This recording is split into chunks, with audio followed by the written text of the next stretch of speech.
Bien, muy buenas tardes, estimada profesora y estimados compañeros. En esta oportunidad del grupo 6 vamos a realizar una exposición que está a cargo, quien está a cargo, bueno, los autores son Damián Fernández Wilson, Quispe González Jennifer, chileno Martel Alexandra, Sánchez Vidal Francis, Carrión Durán Erika, Mendoza Rodríguez Fátima, García Pinares Lida y Canto Toscano Gloria.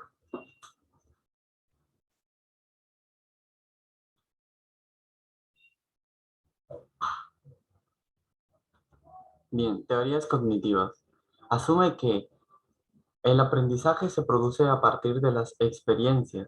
Concibe el aprendizaje como una representación de la realidad y realiza el papel de la memoria con un valor constructivista a través de planteamientos de transición para la integración de teorías.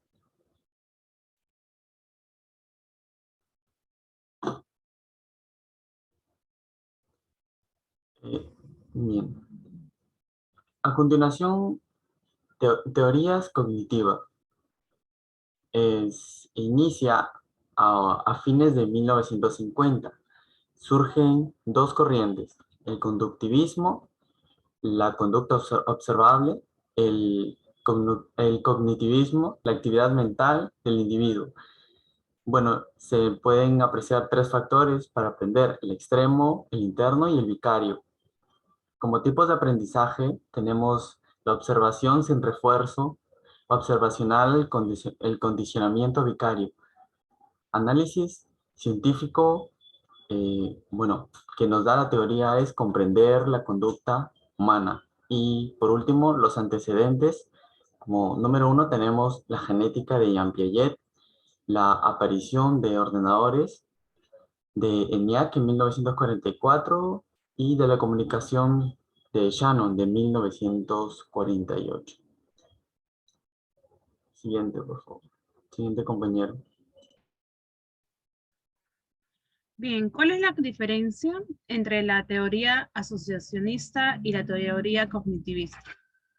La cognitiva se basa en procesos que la persona emplea para adquirir los conocimientos. Estos pueden ser básicos y complejos. Entre los básicos tenemos a los procesos de percepción, de atención y memoria. En los procesos complejos tenemos lo que es el lenguaje, el pensamiento, la creatividad y la metacognición. En la teoría asociacionista, la asociación es el mecanismo que explica cualquier actividad del ser humano.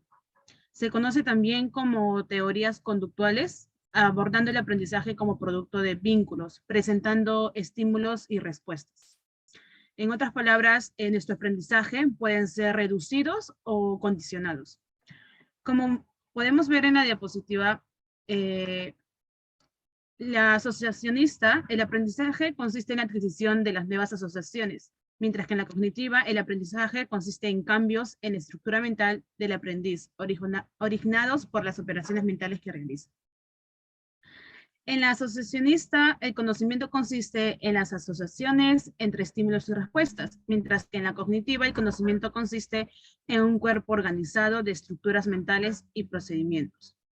El aprendizaje en el asociacionista es un ente pasivo y dependiente del ambiente, mientras que en la cognitiva es un ente activo y con dominio del ambiente. El aprendizaje ocurre debido a las asociaciones entre estímulos y respuestas, mientras que en la cognitiva el aprendizaje ocurre porque el aprendiz trata de activamente comprender lo que ocurre en su entorno. Y por último, en la asociacionista no se permite la argumentación sobre las actividades de la mente. Sin embargo, en la cognitiva, la argumentación sobre las actividades mentales es el elemento central de la psicología. Siguiente, por favor.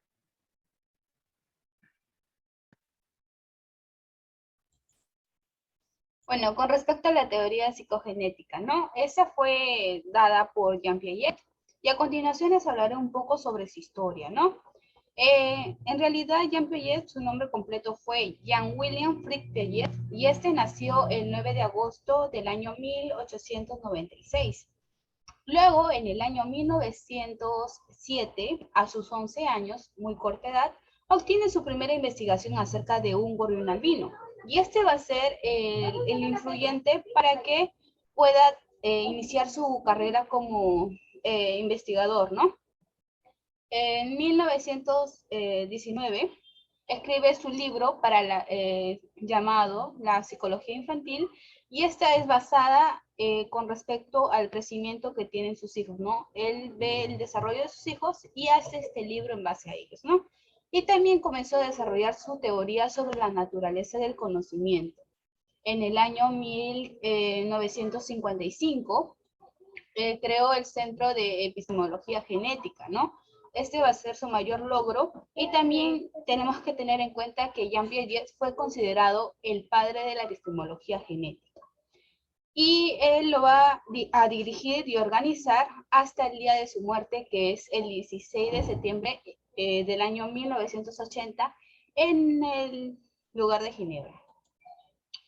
Con respecto a los postulados de la teoría psicogenética, ¿no? Tenemos que, desde un enfoque constructivista, esa teoría se basó en estudiar, en el estudio de descubrir cómo se constituye la inteligencia y cómo de ella se origina y se transforma el conocimiento.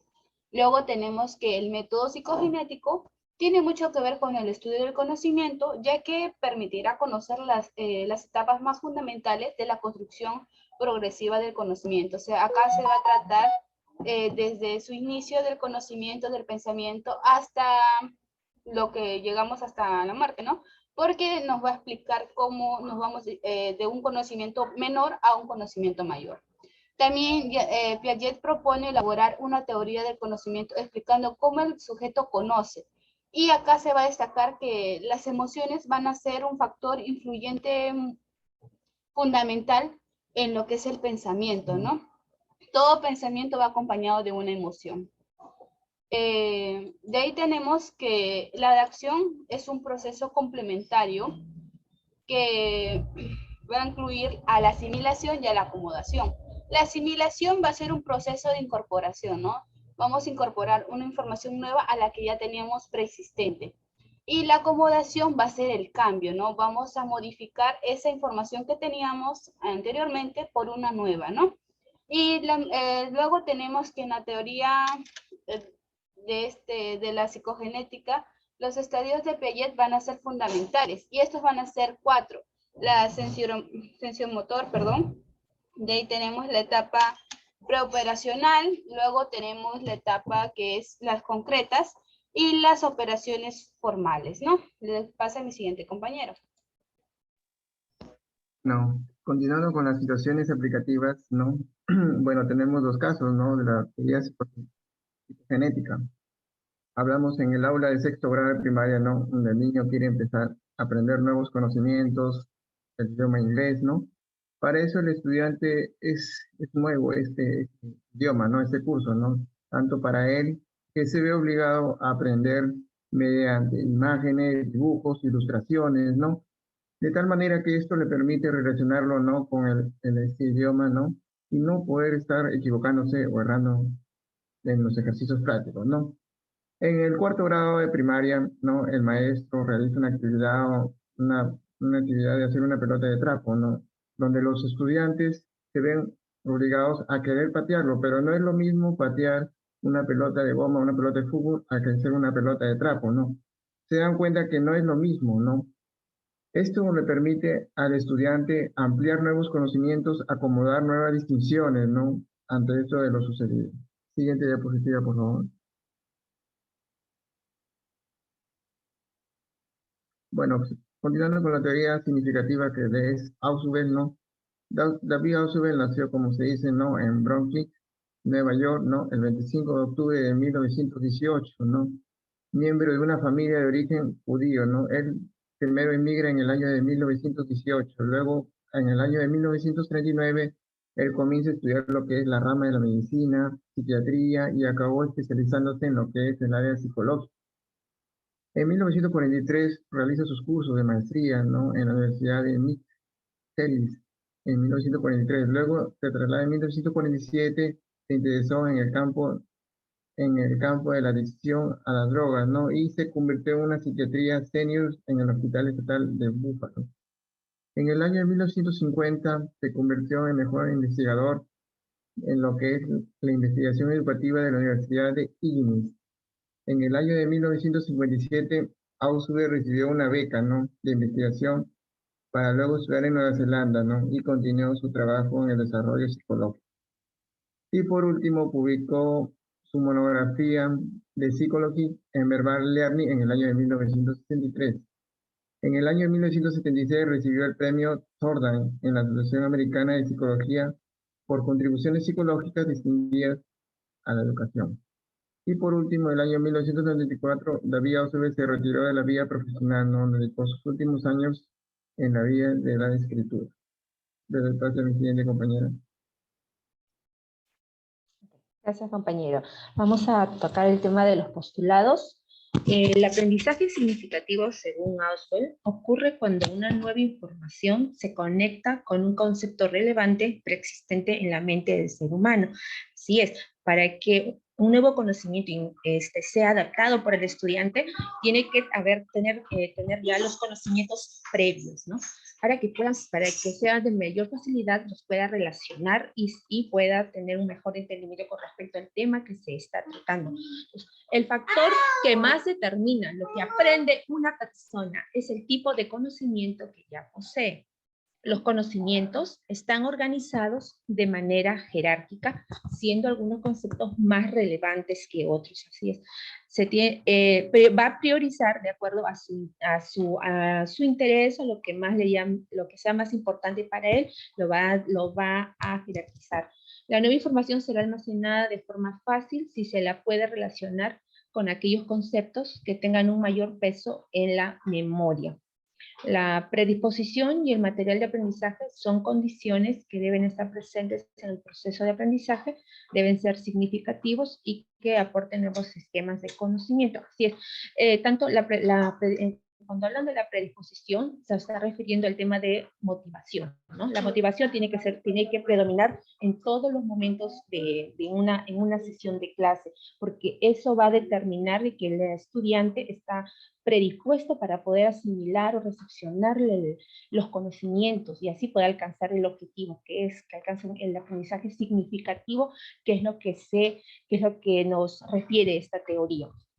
Tienen que ser también el material de aprendizaje. Los materiales también tienen que ser lo más apropiados, ¿no?, lo más coherentes para que tengan relación, para que el estudiante pueda relacionar con lo que el docente le está explicando, le está haciendo entender, y sea de fácil procesar para él, y no simplemente se convierta en un tipo de aprendizaje memorístico, sino que el objetivo, lo que nos explica esta teoría, estos postulados, es que su aprendizaje se lleve con el tiempo, que se grabe y lo pueda manejar y pueda perdurar en el tiempo, ¿no? Porque quitar el paradigma, ¿no?, de lo que significa una psicología memorística.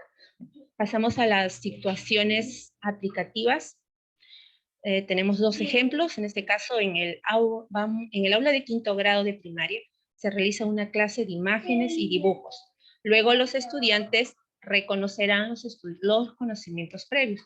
La maestra irá mostrando imágenes de animalitos, personas y nombres de tal manera que se realiza un diálogo de opiniones y conceptos. En grupos intercambiarán ideas sobre lo observado. Claro, ya previamente la profesora ha ido, ¿no?, al mostrarle las imágenes, lo que se requiere es que el estudiante cuando vayan, por ejemplo, cuando vayan en su zona de estudio o un plan de estudio, se vayan a una granjita. Si previamente la profesora ha trabajado con el tema de los animales, con el tema de los sonidos, los colores, entonces cuando vayan a la granja ya los niños ya tienen grabado ya esos conocimientos previos, ya saben la vaca qué sonido hace, de qué color puede ser, cuál es su zona de origen. Entonces ya está como que instalado ya esos conocimientos previos. En el segundo ejemplo, en el aula de sexto grado, el docente realiza una actividad de juego de memorizar fichas. Pone un reto donde se encuentran las fotografías de ciudades, que el alumno tiene que recordar lo visto, luego tendrán que rodear en un círculo aquellas ciudades que habían memorizado, ¿no? En esta situación, es importante ahí que tiene que trabajar la parte de la memoria, ¿no? Donde hablamos de la parte de jerarquizar, ¿no? Que siempre hay que jerarquizar y en este caso va a tomar en cuenta, va a recorrer con mayor facilidad el tema de las ciudades porque ya lo ha visto, ya lo ha trabajado con el tema de fichas, ¿no? Previamente. El siguiente, por favor. Gracias.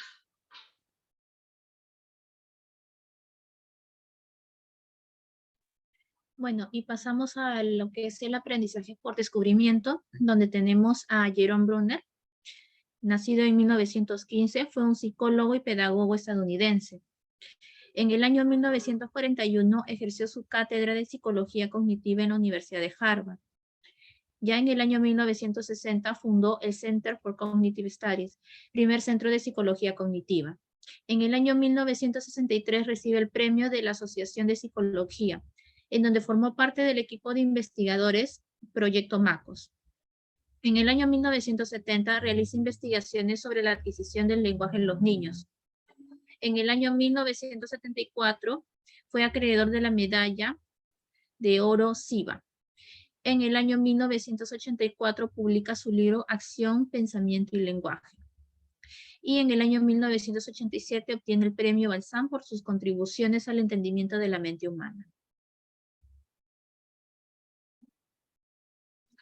En cuanto a los postulados, el aprendizaje por descubrimiento permite la estimulación de los alumnos y potencia su autoestima mediante la seguridad. Por ello, a continuación vamos a ver los principales. El conocimiento real, duradero y más importante es el adquirido por uno mismo, mientras que el descubrimiento sirve para generar la confianza en uno mismo y sobre todo es de forma intrínseca. Tenemos la teoría del andamiaje propuesta por Vygotsky con Bruner, en donde señala que los instructores deben actuar como andamiajes del aprendizaje. Es decir, que el docente ofrece un marco de apoyo temporal, ayudando así al niño a construir sus propios procesos de aprendizaje. De esta forma también guía al aprendiz hacia la independencia, ofrece un soporte emocional y cuando el aprendiz una vez ya se hace responsable de los estudios, entonces se da el momento de lo que es el desvanecimiento. También tenemos el currículo en espiral. Es una metodología propuesta por Bruner en la cual el objetivo principal es ahondar en los temas gradualmente, llegando así a la profundidad del saber. Esto que genera, aumenta la complejidad de los temas, el aprendizaje es por niveles y se vuelve más complejo en cada momento y se extiende con el tiempo.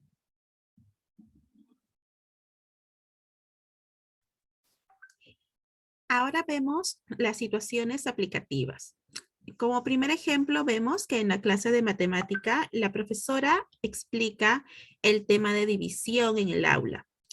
La profesora procede a dar una serie de ejercicios en los cuales ella los va desarrollando frente a todos los alumnos en la pizarra y posterior a ello se le brindan más operaciones a los estudiantes para que ellos lo puedan desarrollar solos. En la segunda situación, vemos que en la clase de ciencia y ambiente se habla sobre las plantas, para lo cual el profesor pregunta, ¿cuáles son las partes de las plantas? Todos los niños alzan la mano y dan diversas respuestas correctas.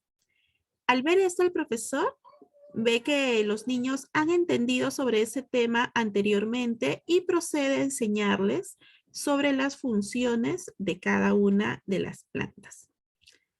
Ahora vamos a pasar a la siguiente diapositiva. Vemos aquí la teoría sociocultural. Vemos la línea de tiempo de Lev Vygotsky, quien fue un psicólogo y epistemólogo ruso. Nació en 1896. En el año 1924 expresa su teoría sobre los métodos de investigación reflexológica y psicológica.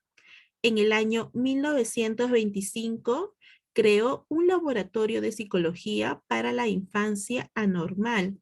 En el año 1926 publicó el ensayo sobre la significación histórica de la crisis en psicología.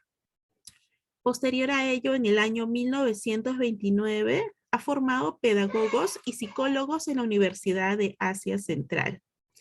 Otro logro es que en el año 1933 creó su obra Pensamiento y Habla. Y en el año 1934 crea su obra más importante, que es El Pensamiento y Lenguaje. Posterior a ello, ocurre su fallecimiento.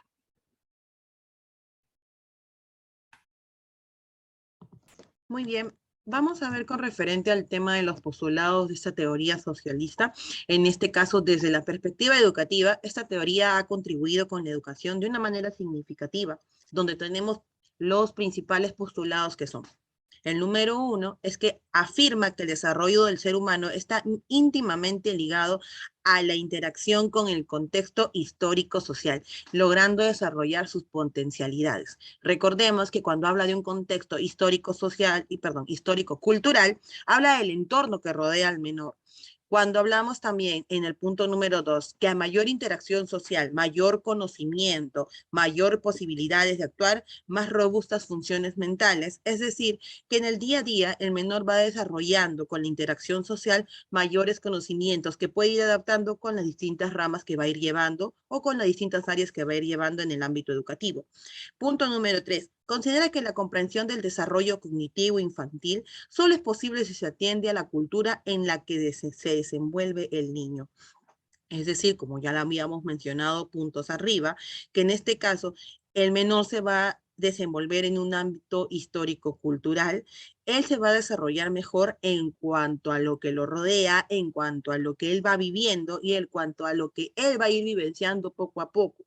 Además, tenemos que tener en cuenta que también se toma la zona de desarrollo a las que se refiere a la distancia que existe entre el desarrollo psíquico actual del sujeto y el desarrollo potencial. Esto se refiere a las zonas de desarrollo próximo que se han venido viendo, ¿no? Vygotsky, como por ejemplo las que les voy a mencionar, que son las zonas de desarrollo central real, las zonas de desarrollo próximo y las zonas de desarrollo potencial. En las zonas de desarrollo real vemos las habilidades que tiene el estudiante actualmente. En las zonas de desarrollo próximo vemos el proceso en el que se está formando, el aprendizaje que está guiado por un personal altamente capacitado o capaz y el conocimiento social que ha venido compartiendo.